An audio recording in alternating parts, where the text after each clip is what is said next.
إن الحمد لله نحمده ونستعينه ونستغفره ونؤمن به ونتوكل عليه ونعوذ بالله من شرور أنفسنا ومن سيئات أعمالنا من يهده الله فلا مضل له ومن يضلل فلا هادي له وأشهد أن لا إله إلا الله وحده لا شريك له وأشهد أن نبينا محمدا عبده ورسوله أرسله الله بالحق بشيرا ونذيرا فأعوذ بالله من الشيطان الرجيم يا أيها الذين آمنوا اتقوا الله حق تقاته ولا تموتن إلا وأنتم مسلمون يا أيها الناس اتقوا ربكم الذي خلقكم من نفس واحدة وخلق منها زوجها وبث منهما رجالا كثيرا ونساء واتقوا الله الذي تساءلون به والأرحام إن الله كان عليكم رقيبا يا أيها الذين آمنوا اتقوا الله وقولوا قولا سديدا يصلح لكم أعمالكم ويغفر لكم ذنوبكم ومن يطع الله ورسوله فقد فاز فوزا عظيما أما بعد فإن خير الحديث كتاب الله وخير الهدي هدي محمد صلى الله عليه وسلم وشر الأمور محدثاتها وكل محدثة بدعة وكل بدعة ضلالة وكل ضلالة في النار فأعوذ بالله من الشيطان الرجيم ومن يعظم شعائر الله فإنها من تقوى القلوب۔ تمام قسم کی تعریف حمد و ثنا اللہ رب العالمین کے لیے جو ہمارا آپ کا اس کائنات کا خالق اور مالک ہے، اس کی جانب سے جتنے بھی نبی اور رسول آئے سب پر درود اور سلام، خصوصیت کے ساتھ ہمارے آخری نبی احمد مجتبیٰ محمد مصطفیٰ صلی اللہ تعالی علیہ وآلہ وسلم پر، آپ کی آل و اولاد، آپ کے صحابہ اور ان تمام لوگوں پر جو صحیح طور پر آپ کی اتباع اور پیروی کرنے والے ہیں۔ حضرات گرامی، یہ ذی الحجہ کا مہینہ چل رہا ہے جسے ہم ایام حج کے نام سے بھی جانتے ہیں۔ حجاج کرام مختلف گوشوں سے دنیا کے مکہ مکرمہ کے اندر تشریف فرما ہیں اور مدینہ منورہ کے اندر، اور جس طرح سے دن یہ قریب ہوتے جائیں گے 8 ذی الحجہ تک پہنچتے پہنچتے سارے کے سارے حجاج کرام مکہ میں جمع ہو جائیں گے، اور پھر انشاءاللہ وہاں سے منی کی سرزمین اور پھر وہاں ہوتے ہوئے عرفات اور مزدلفہ اور پھر منی اور پھر واپسی مکہ کی طرف سب کی ہو جائے گی، اور پھر اپنے ممالک اپنے گھروں کو لوٹ جائیں گے انشاءاللہ۔ اللہ پاک ان کے سفر کو آسان فرمائے، ان کے اس اللہ کی طرف سے بلاوے کو قبول فرمائے، اور حج مبرور ان سب کو اللہ رب العالمین صحت و عافیت کے ساتھ عطا کرے اور قبول فرمائے، آمین یا رب۔ انہی ایام میں سے ایک دن جو 10ویں ذی الحجہ کا ہوتا ہے وہ ہے قربانی کا دن، اور قربانی کے حوالے سے بہت مختصر بات انشاءاللہ آج کے اس خطبے میں کی جائے گی، چونکہ خطبے کا وقت بڑا مختصر کیا گیا ہے اوقاف کی طرف سے، اس لیے آپ پریشان نہ ہوں گے، تھوڑا سا وقت کم کر دیا گیا ہے کہ کچھ حالات کو دیکھتے ہوئے، گرمی وغیرہ کی شدت کو دیکھتے ہوئے۔ بہرحال یہ 10ویں جو تاریخ ہوگی وہ قربانی کا دن ہوگا، اس دن یوم النحر جسے کہا جاتا ہے، اور اس روئے زمین پر سب سے بہترین دن، کسی انڈیویجول اور تنہا دن اگر کوئی اللہ رب العالمین نے امت کے لوگوں کو عطا کیا ہے تو وہ ہے قربانی کا دن۔ پہلا دن جو قربانی کا ہے وہ پہلا دن ہے، جس کے بارے میں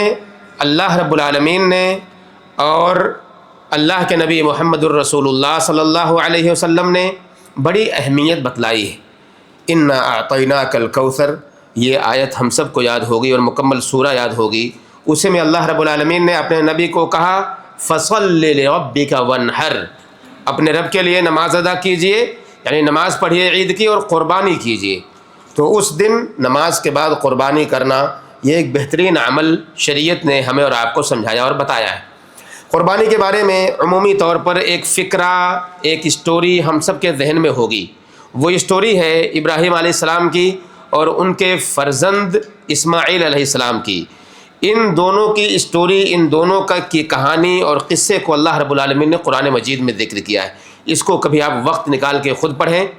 قرآن نہیں پڑھنا آتا، سمجھنا آتا، اس کا ترجمہ پڑھیے، اس کی تفسیر پڑھیے۔ علماء کرام کی اس پورے قصے کو تفصیلی طور پر قرآن میں بیان کیا گیا ہے کہ اللہ رب العالمین کے نبی ابراہیم علیہ السلام کی جن کی محبت اللہ رب العالمین سے اتنی تھی کہ اللہ کو پہچاننے کے لیے سارے معبودان باطلہ کا انہوں نے انکار کر دیا، اور یہاں تک کہ چاند اور سورج کو اپنا رب بنایا۔ بعد میں جب وہ غائب ہو گئے تو کہا یہ میرا رب نہیں، میرے رب نہیں ہو سکتے کیونکہ یہ غائب ہو گئے، میرا رب کبھی غائب نہیں ہو سکتا۔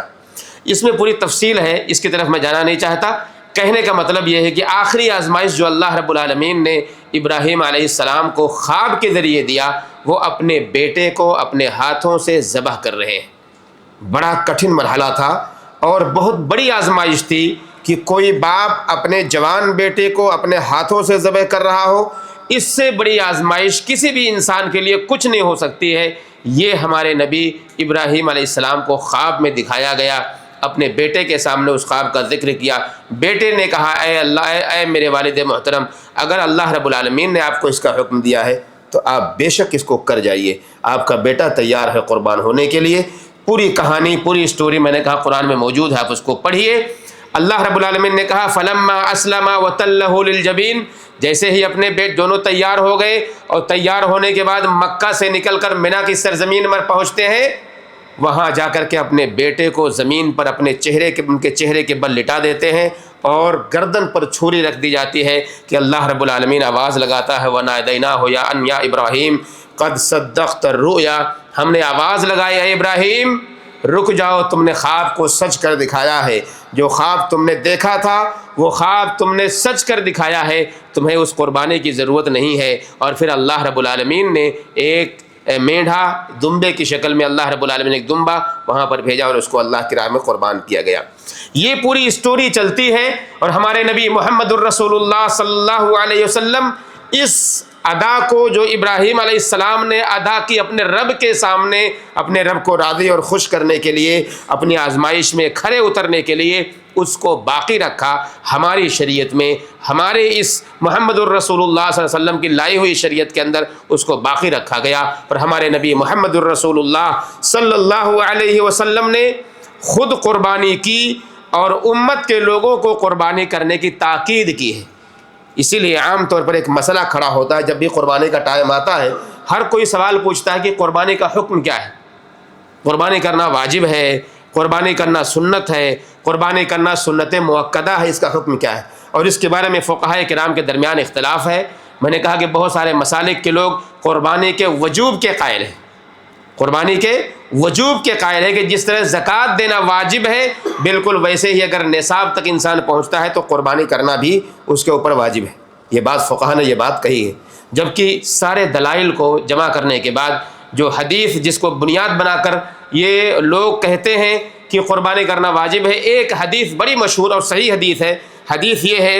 کہ من وجد سعة من المال ولم يضحي فلا يقربن مصلانا، کہ اگر کوئی شخص اپنے پاس قربانی کی طاقت رکھتا ہے اس کے باوجود قربانی نہیں کرتا تو وہ ہمارے عیدگاہ کے قریب نہ آئے، یعنی عید کی نماز بھی پڑھنے نہ آئے۔ اس کو دلیل بنا کر وجوب کے قائل ہیں بہت سارے فقہا، خاص طور سے احناف کے یہاں یہ واجب کہا گیا ہے، جبکہ دلائل دوسرے ایسے بہت سارے ہیں جو اس کے وجوب سے ہم سب کو دور کرتے ہوئے یہ کہتے ہیں کہ سنت مؤکدہ ہے۔ سنت مؤکدہ کیوں ہے؟ سنت کیونکہ اللہ کے نبی محمد الرسول اللہ صلی اللہ علیہ وسلم مدینے میں جتنے سال آپ زندہ رہے پورے سال آپ نے قربانی کی ہے تو یہ آپ کی سنت ہو گئی، اور مؤکدہ اس لیے کیونکہ اللہ کے نبی محمد الرسول اللہ صلی اللہ علیہ وسلم نے قربانی کرنے کی تاکید کی ہے۔ یہی جو حدیث میں نے بیان کی کہ اگر کسی کے پاس طاقت ہے اور وہ قربانی نہ کرے، کہا اس میں تاکید ہے کہ اسے چاہیے کہ وہ قربانی کرے ہی کرے۔ اس لیے کوئی آدمی اگر قوت رکھتا ہے، طاقت رکھتا ہے تو اسے قربانی کرنی چاہیے۔ اپنے مال کو بچانے کے لیے، اپنے پیسے کو بچانے کے لیے قربانی سے بھاگنا ایک اہم عبادت سے بھاگنا ہے، اس سے اپنے آپ کو بچانا نہیں چاہیے، بلکہ اللہ کی راہ میں جو بھی اللہ نے دیا ہے اس کو قربان کرنا چاہیے۔ اور دلیل لیجئے، اللہ کے نبی محمد الرسول اللہ صلی اللہ علیہ وسلم کے صحابہ، خصوصی طور پر ابو بکر اور عمر رضی اللہ تعالی عنہما کے بارے میں آتا ہے کہ دونوں کے پاس قوت اور طاقت ہوتی تھی، اس کے باوجود وہ کبھی کبھی قربانی نہیں کرتے تھے۔ اس کی وجہ کیا تھی؟ اس کی وجہ یہ تھی تاکہ امت کے لوگوں کو بتایا جا سکے کہ یہ قربانی کرنا واجب نہیں ہے۔ تو یہ بھی دلیل ہے کہ اگر طاقت کسی کے پاس ہے اور وہ نہیں کرتا ہے ایسے ہی بلا کسی سبب کے، تو اس کے اوپر واجب نہیں ہے کہ وہ قربانی کرے، بلکہ اسے کرنا چاہیے، کیونکہ سال میں ایک بار یہ عبادت آ رہی ہے، اس کو انجام دینا چاہیے۔ لیکن اگر تعلیم دینے کے لیے امت کے لوگوں کو امت کے لوگوں کے ساتھ سمجھانے اور سکھانے کے لیے کوئی نہیں کرتا ہے تو کوئی حرج کی بات نہیں ہے۔ ایک نقطہ، ایک پوائنٹ یہاں پر واضح کر دوں کہ بہت سارے لوگ ایسے وقت میں آپ کے سامنے سوشل میڈیا پر آئیں گے، نئی نئی باتیں لیکچر دیں گے کہ ایک جاندار کو مارنا ہے، جانور نے کیا غلطی کی ہے، اس کو کیوں مارا جا رہا ہے، قربانی کرنے کی جگہ آپ غریبوں کی مدد کر دیجئے، مسکینوں کی مدد کر دیجئے، بہت سارے یتیم ہیں ان کو دے دیجئے۔ ضروری ہے کہ جانور کو ذبح کیا جائے؟ بالکل ضروری ہے کہ جانور کو ذبح کیا جائے۔ ان کو سمجھائیے، ان کو بتائیے کہ یہ قربانی ایک عبادت ہے جسے سال میں ایک بار اللہ رب العالمین نے ہم سے اور آپ سے مطالبہ کیا ہے۔ یہ قربانی عبادت ہے، اس کو اگر ہر سال آپ چھوڑتے رہے مسکینوں اور یتیموں اور غریبوں کے نام پہ اور ان لوگوں کے نام پہ جو لوگوں کو بہکاتے ہیں، کہ یہ جاندار کو کیوں مارنا، کسی جاندار کو، جانور کو مارنا، وہ بول نہیں سکتا تو انسان ذبح کیسے کر دے گا اسے، اس طرح کی باتیں بیان کرنے والے کو سمجھائیے کہ ہمارے دین کا حصہ ہے قربانی کرنا۔ اللہ رب العالمین کا تقرب پانے کے لیے جانور قربان کرنا یہ ہمارے نبی کی سنت ہے، اس سنت پر ہمیں عمل کرنا ہے۔ کیا ہمارے نبی محمد الرسول اللہ صلی اللہ علیہ وسلم کے زمانے میں غربا اور مساکین نہیں تھے؟ کیا بیوائیں نہیں تھیں، مطلقات نہیں تھیں؟ اللہ کے نبی صلی اللہ علیہ وسلم نے ان کا بھی خیال کیا، مگر اللہ کے راستے میں قربان بھی کیا ہے جانوروں کو۔ اس لیے قربانی کو چھوڑ کر کے غریبوں کی مدد کرنا یہ بالکل بہت بڑی بیوقوفی ہے کہ ایک عبادت کو چھوڑ کے ایک مستحب کام کو انجام دینا، یعنی مدد کرنا غریبوں کی، یہ مستحب ہے ہمارے اور آپ کے لیے۔ اللہ نے دیا ہے تو آپ کیجئے، اگر آپ نے کسی غریب کی مدد نہیں کی تو اللہ کے ہاں آپ مجرم نہیں بنیں گے، لیکن اگر جان بوجھ کر آپ نے قربانی کو چھوڑ دیا اپنی قوت اور اس کے ہونے کے باوجود، اس وجہ سے کہ میں اپنے مال کو بچا لوں گا یا کسی غریب کی مدد کر دوں گا، تو ہو سکتا ہے اس کی وجہ سے اللہ رب العالمین کے ہاں ہماری اور آپ کی پکڑ ہو جائے۔ اس لیے قربانی سال میں ایک بار آتی ہے، اس کو ضرور بضرور انجام دیجئے، اس سے بچنے کی کوشش نہ کیجئے۔ حدیث میں آتا ہے، اللہ کے نبی محمد الرسول اللہ صلی اللہ علیہ وسلم بیان کرتے ہیں، ما عمل ابن آدم من عمل یوم النحر احب الی اللہ عز وجل من حراقۃ الدم۔ ابن آدم کا کوئی بھی عمل ایسا ہے ہی نہیں، کوئی بھی عمل پوری زندگی ابن آدم جو کرتا رہتا ہے، سال کے پورے 12 مہینے اور ان مہینوں میں پورے 30 دن تک جو بھی وہ عمل کرتا ہے وہ کرتا رہتا ہے، ان میں وہ عمل جو قربانی کے دن وہ کرتا ہے، اور قربانی کے دن کا وہ عمل جو خون بہانے والا عمل ہے، یعنی جانور کو قربان کرنے والا عمل، یہ سب سے محبوب عمل ہے اللہ کی نظر میں۔ پوری زندگی کے اندر سب سے بہترین عمل انسان کا اگر کچھ ہے تو قربانی کے دن خون بہانے والا عمل ہے، یعنی اللہ کی راہ میں جانور قربان کرنے والا۔ اب ہم اس سے کیوں بچیں، اس سے کیوں دور بھاگیں؟ اس عمل کو اپنانے کے لیے، اس عمل کو کرنے کے لیے، محبوب ترین عمل جو اللہ کی نظر میں ہے، اس کو کرنے کے لیے ہمیں قربانی کے دن کا انتظار کرنا چاہیے، اور جب وہ دن آ جائے تو ہمیں جانور کو قربان کرنا چاہیے۔ آگے فرماتے ہیں وَإِنَّهُ لَتَأْتِي يَوْمَ الْقِيَامَةِ بِقُرُونِهَا وَأَشْعَارِهَا وَأَظْفَارِهَا، اور جو جانور آپ نے اللہ کی راہ میں قربان کیا ہے، وہ جانور قیامت کے دن اللہ رب العالمین کے پاس اپنے بالوں کو لے کر کے، اپنے سینگوں کو لے کر کے، اور اپنے پیر کے ان ناخن اور کھروں کو لے کر کے اللہ کے سامنے پیش ہوگا۔ آپ کے لیے ثواب کی شکل میں آپ کا وہ جانور قیامت کے دن اللہ کے سامنے پیش ہوگا، نیکی کی حیثیت سے آپ کے لیے نجات کا ذریعہ بنے گا، اور آپ کے نامہ اعمال میں اضافے کا ذریعہ بنے گا، وہ آپ کے سامنے پیش ہوگا۔ وَإِنَّ الدَّمَ يَقْعُ مِمَّنَ اللَّهِ بِمَكَانٍ قَبْلَ أَن يَقْعَ بِالْأَرْضِ، کہا روئے زمین پر خون کا قطرہ گرنے سے پہلے اللہ رب العالمین کے یہاں آپ کا وہ جانور اپنے مکان کو پہنچ چکا ہوتا ہے، اپنی جگہ پا چکا ہوتا ہے، اللہ رب العالمین اس کا ثواب آپ کو دے چکا ہوتا ہے۔ اس سے پہلے کہ آپ نے جو جانور قربان کیا ہے زمین پر، اس کے خون گرنے سے پہلے اللہ کے ہاں وہ مقبول ہو چکا ہوتا ہے۔ فَطِيبُوا بِهَا نَفْسًا، اس لیے مسلمانوں اپنے آپ کو خوش رکھو، خوش کر لو کہ ہم نے جو اللہ کی راہ میں قربانی پیش کی ہے وہ اللہ کے ہاں مقبول ہو گئی ہے۔ آئیے دیکھیے چند ایک باتیں اور کر دوں۔ قربانی کے جانوروں کے حوالے سے ہمیشہ بہت ساری چیزوں میں اختلاف ہوتا ہے کہ کون سے جانور کی قربانی کی جائے گی، اور مسئلہ بڑا واضح ہے۔ قرآن مجید میں اللہ رب العالمین نے ان 8 جانوروں کا ذکر کر دیا جو 4 جنس کے ہیں۔ اللہ رب العالمین نے اس کی وضاحت کر دی، اونٹ ہو یا بیل ہو، اور پھر اس کے بعد بکرا ہو یا مینڈھا دمبا جسے ہم کہتے ہیں، یہ 4 جانور ہو گئے، اور ان 4 جانور کی مادہ شکلیں جو ہیں، نر بھی اور مادہ بھی، دونوں شکلیں، ٹوٹل کتنے ہو گئے؟ 8 ہو گئے۔ یہ 8 قسم کے جانور کا تذکرہ اللہ رب العالمین نے قرآن میں کیا۔ انہی کی قربانی ہمارے لیے کرنا بہتر اور جائز ہے، مستحب ہے ہمارے لیے کہ ان کو قربان کریں۔ اللہ رب العالمین نے کسی کو نوازا ہے، جس انداز میں نوازا ہے اسی انداز میں جانور کو خریدیں اور یا پھر حصہ لیں اس میں۔ اگر اونٹ اور بیل ہیں اور یا ان دونوں کے جو دوسری صورتیں ہیں، مادہ صورتیں، ان کے اندر حصہ لے اور حصے میں شریک ہو کر کے اس کا گوشت کھائے اور غریبوں کو کھلائے، مسکینوں کو کھلائے، اپنے رشتہ داروں کو کھلائے اور پھر اس کو تقسیم بھی کرے جس طرح سے آپ کے لیے آسانی ہو۔ ایک مسئلہ یہاں پر آتا ہے کہ بھینس کی قربانی جائز ہے کہ نہیں۔ عام طور پر ایسے موقع پر جب قربانی کا ٹائم آتا ہے تو بھینس کی قربانی کے حوالے سے بڑی لمبی چوڑی گفتگو ہوتی ہے۔ ہم نے، آپ نے، سب نے سنا ہوگا، سوشل میڈیا پر پوری تحریریں بھری پڑی ہوتی ہیں علماء کرام کی اور طلباء کی اور بہت سارے عام لوگوں کی بھی کہ قربانی جائز ہے کہ نہیں۔ اگر ہمارے پاس یہ 8 جانور موجود ہیں جس کے صحیح ہونے میں کوئی شبہ نہیں ہے تو ہمیں اس طرف جانے کی ضرورت ہی نہیں ہے، اختلافات سے بچتے ہوئے کہ اس کی قربانی جائز ہے کہ نہیں، یا اس سے قطعی نظر اپنی نظر کو پھیرتے ہوئے یہ 8 جانور آپ کے سامنے موجود ہیں، ان میں سے قربانی کر لیجئے، آپ اختلافات سے بچ جائیں گے۔ لیکن اگر کہیں اس طرح کے مسائل ہیں کہ جہاں پر یہ 8 قسم کے جانور نہیں مل رہے ہیں یا آدمی کے پاس اتنی قوت نہیں ہے تو بالکل علماء کرام نے رخصت دی ہے اور کہا ہے کہ بھینس کی قربانی میں شریک ہو سکتا ہے آدمی اور وہ کر لے۔ کب؟ اختلافات سے بچنے کے لیے میں نے کہا کہ اگر یہ ساری چیزیں موجود ہیں تو اس طرف جانے کی ضرورت ہی نہیں ہے، لیکن اگر کبھی کچھ مسائل ہو جائیں بعض ممالک میں، بعض جگہوں پر، تو کیا جا سکتا ہے یا شرکت کی جا سکتی ہے۔ اسی طرح سے جانور کے بارے میں خریدتے وقت، چونکہ وقت چل رہا ہے قربانی کا، آپ یہاں ہو سکتا ہے خریدیں، آپ کے گھروں میں ہندوستان، پاکستان، بر صغیر میں خریدا جائے تو اس کے لیے جانوروں کو خریدتے وقت یہ دیکھا جائے کہ جانور عیب سے پاک ہو، عیب سے پاک ہو، ان کی آنکھیں نہ پھوٹی ہوئی ہوں،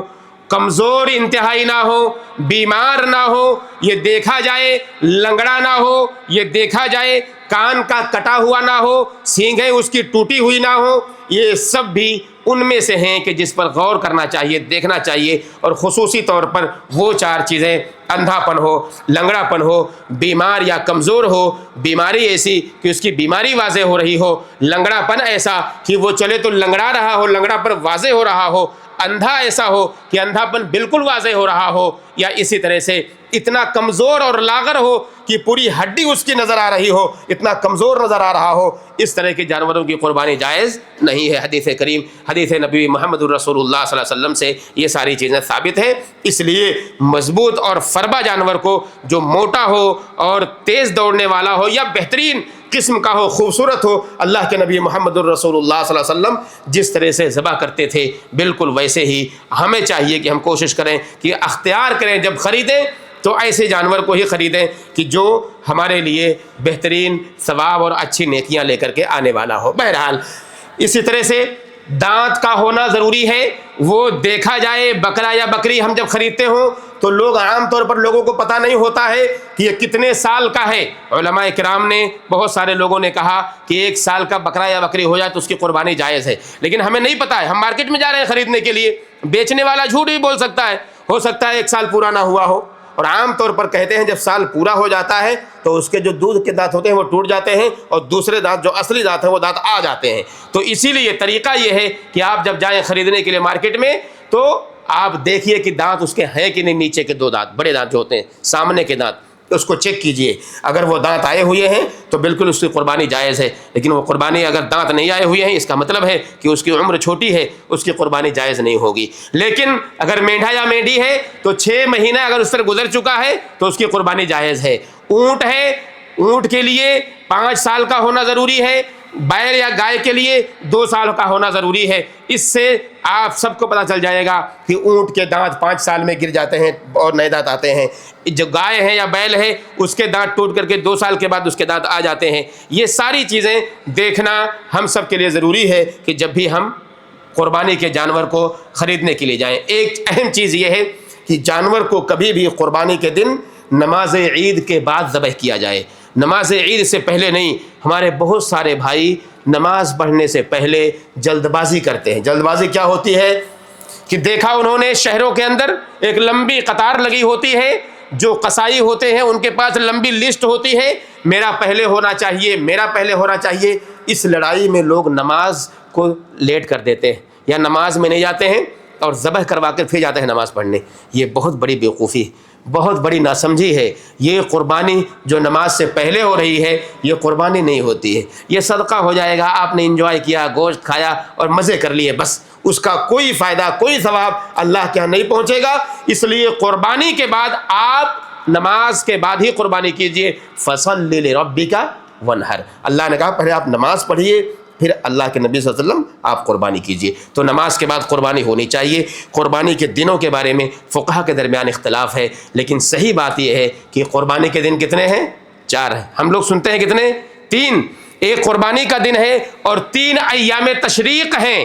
ایام تشریق کو لے کر ہی فقہا کے درمیان اختلاف ہے۔ انہوں نے قربانی کے دن کو بھی ایام تشریق میں شمار کر لیا، اس لیے انہوں نے کہا کہ 3 دن کی قربانی ہے، جبکہ علماء نے اس کو واضح کیا ہے کہ یوم النحر یہ قربانی کا دن ہے، اور ایام تشریق کہ جب حجاج کرام منی کے اندر ہوتے ہیں وہ ایام تشریق 3 ہے۔ اس سے معلوم یہ ہوا کہ قربانی کا دن پلس 3 دن اور وہ تیسرا دن جو ہوگا وہ سورج کے غروب ہونے سے پہلے تک ٹائم ہے۔ عام طور پر ایک چیز اس میں بھی لوگوں کے ہاں مشہور ہے کہ عصر کی نماز کے وقت ہی ٹائم ہوتا ہے، نہیں، ایسا کوئی عصر کی نماز کے لیے کوئی دلیل نہیں ہمارے پاس، بلکہ غروب آفتاب سے پہلے تک تیسرے دن بھی قربانی کی جا سکتی ہے۔ اور کبھی کبھار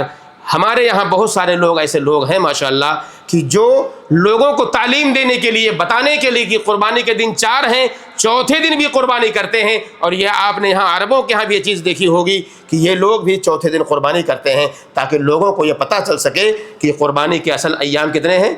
4 ہیں۔ بہرحال آخری بات یہ ہے اس کے حوالے سے،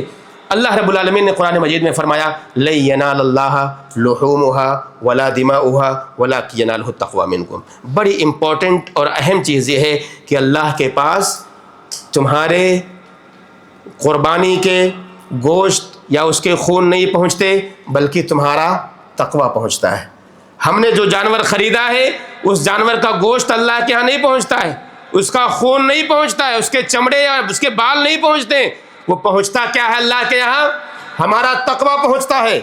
ہمارے دل میں اللہ کا ڈر کیا رہا ہے، ہم نے کیا سوچ کر یہ قربانی کی ہے، وہ اللہ رب العالمین کو مطلوب ہے۔ اگر ہم نے اللہ کے خوف کی خاطر، اللہ کی رضا کی خاطر، اللہ رب العالمین کے بنائے ہوئے اس کے نبی کی سنت کی خاطر، نبی سے محبت کی خاطر، اس کے دین کے اس شعیرے اور پہچان کو لوگوں کے سامنے بیان کرنے کی خاطر، اور اس عظیم پہچان کو لوگوں کے سامنے بیان کرنے کی خاطر ہم نے یہ قربانی کی ہوگی، یقین مانے اللہ کے ہاں قبول ہو جائے گی، چاہے بہت معمولی اور ہلکا پیسہ ہم نے کیوں نہ خرچ کیا ہو۔ لیکن اگر